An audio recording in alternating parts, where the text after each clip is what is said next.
in a forest after creating or robbing a liquor store.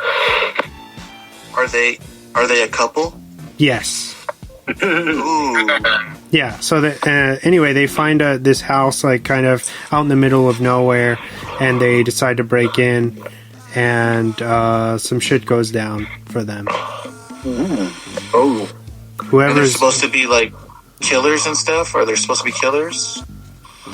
No. They're just kind of your standard kind of hoodlums, I guess. Not really. Oh, okay. Kind of misunderstood, trying to do what they're doing what they got to do to get by. You know what I mean? Gotcha. And so something else happens that's even bigger than them, and it's a great juxtaposition, but I don't want to give away too much so you guys enjoy it more. But it's called Villains on Hulu right now. Definitely check it out. And I think it's got an 85 on Rotten, if that means anything to you. Hey. Yeah. Ready? What? I said that's up there. Oh, yeah. What? Yeah, it's pretty high. That down so I can watch it later. Nice. I appreciate that, man. But anyway, that'll move us into our movie focus of the week. Are you guys cool with that? Yes. Yep. 5, 4, 3, 2, 1. And now for the movie focus of the week. All right, so this week, courtesy of our own James, we are talking about Snowpiercer.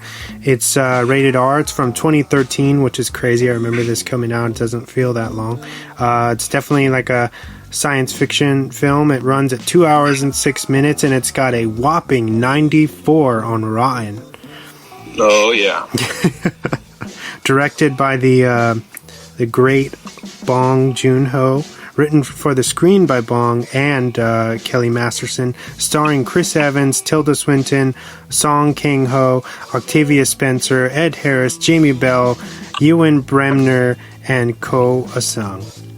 The stacked cast, insane cast, right? Fire cast, dude. Yeah, they have crazy assist artists, assist actors on there. Yeah, exactly. It's perfect. For the synopsis I wrote, Earth is sent into a second ice age due to an experiment gone wrong, and the Snowpiercer train carries the last few classes of people left on Earth. As the train continuously travels around the world, we meet Curtis, a member of the tail end of the train, which is considered the lowest class. He has been plotting a plan to reach the engine section in order to confront the leaders, but the only problem is there are several train cars and personnel in his way. Nice. Dun, dun, dun.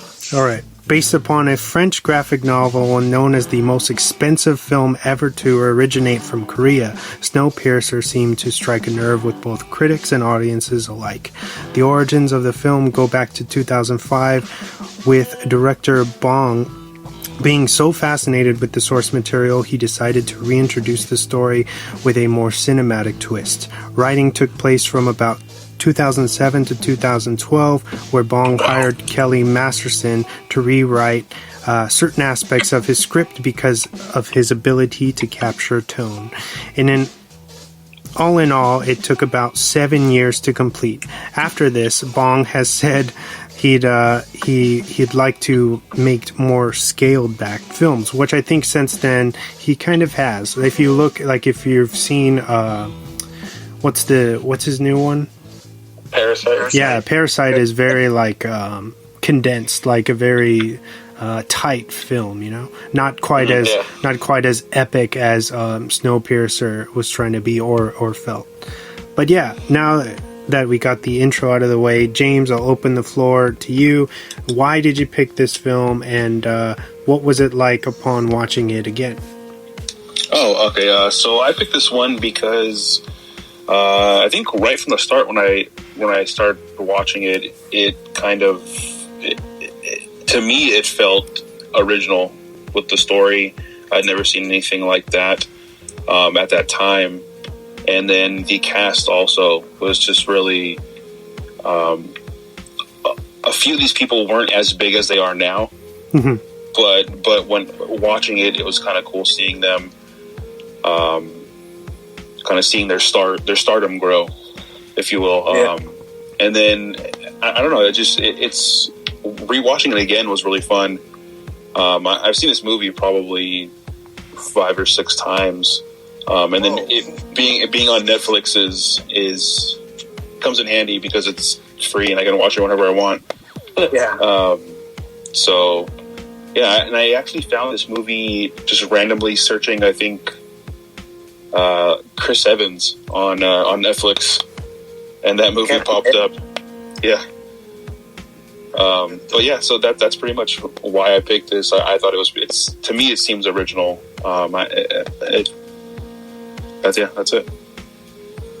Nice. That's sick. Yeah, I'd have to agree with you, man. There's a lot in this movie that is original, and also it also pays a lot of homage to other films. Mm-hmm. I know Wesley said that Bong is like their Tarantino of their culture or their land or whatever, but he definitely has a lot of different perspectives and a lot of different points of view in that movie that I like, and a lot of homages. And I also like the fact that Chan-wook Park, or the dude who did Sympathy for Mr. Vengeance, and Boy had a he helped produce. He was a producer, right? Yeah, and you can see that in a lot of the different shots in that movie. Fights and everything.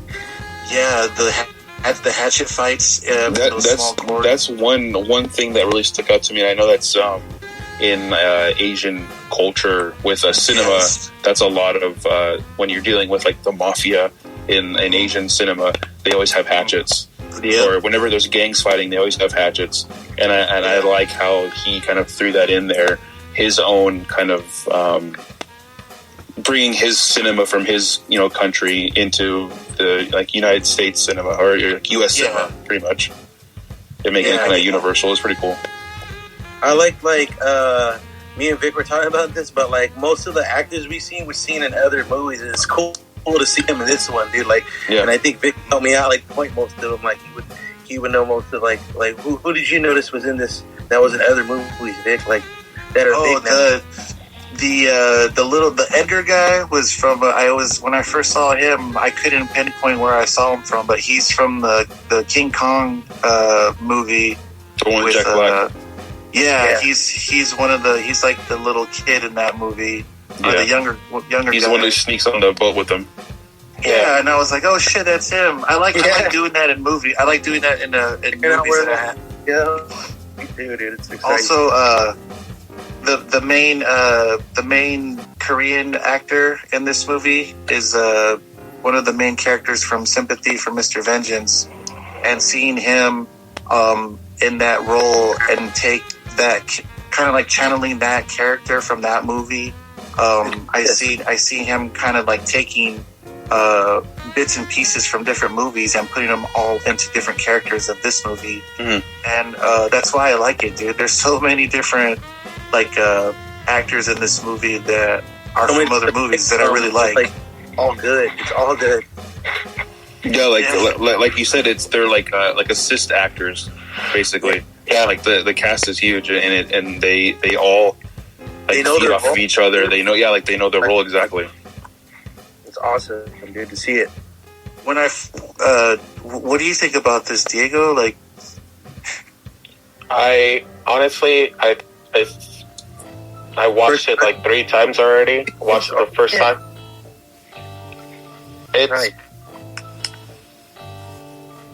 It left me like this, speechless, dude. It was such an amazing movie. I'm not kidding. I watched it, and I was just like taken back from what I was seeing in the movie. And I love Alejandro Inarritu. I love Tarantino. I love Scorsese. And I love Alfonso Cuarón. But this guy might be one of my favorite directors right now. Like, I've been watching his stuff, and it's amazing the way he directs, the way he tells a story. And this story was well put together, was definitely a really mindfuck, to say the least. And it's just crazy. He gave you a different analogy of what we're going through right now, you know? Yeah. The journey. It's nuts. It's nuts that you say that, dude. There's so many theories about that movie that I looked up, because after I've already watched it twice since yesterday, and I really liked it, and I've already watched some like behind the scenes stuff on YouTube, and then like a theory about it and stuff. But I like that. I like diving into those movies that are really, really epic like this, and I feel like this movie has a lot of epic things about it, dude. There's so many different things in it. It's crazy because it takes place on a train, which, I mean, it's pretty much small quarters, but it goes on for miles basically. Yeah, and so many you see different levels. so much. There's levels of there's like I guess I would say like a kind of like a mall district where you have like there's a dentist in one part, and then there's a someone doing hair in the next one, a salon.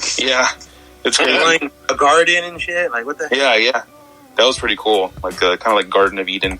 Even a school. Or Noah's Ark or whatever, dude. right?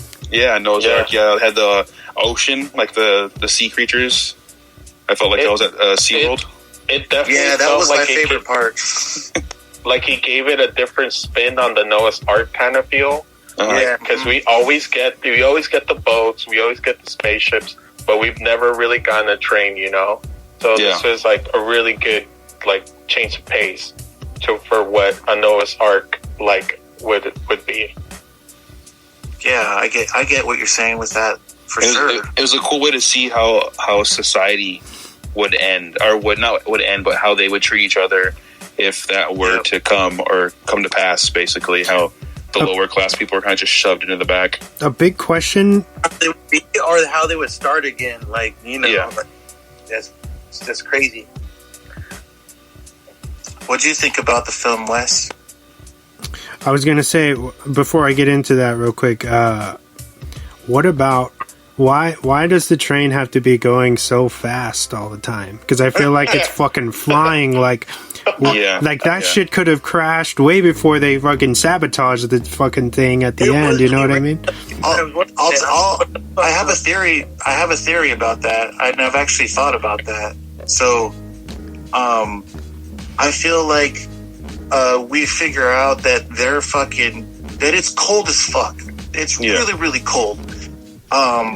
And also it only took them 7 minutes for them to freeze the dude's arm, to break it, to be completely frozen. That was at night though, as well, right? True. And you have to think about the wind chill, right? Yeah. True. But also, I think the reason that they go so fast is because there's parts in the track where there's frozen tundras, there's frozen blocks, and if they're going that slow, I don't think it would derail. It's gonna not pierce the snow. That's why it's called SNOWPIERCER. It just seems, I don't know. It just seemed like when they're hitting, like when they're on the bridge, right? And they're just like, oh, it looks like we're going to go through these huge ass chunks of, like, there's no way they knew that they would clear those indefinitely. You know what I mean? There's definitely had to be a sense of danger. Like, we could fucking die. Like, we could explode right now. You kind of notice, like, the people in the front, like, for some reason have a weird faith in the SNOWPIERCER. Like, and like, they just weird, like, things for it when, like, it goes through certain things. Like, when because they believe in Wilfred.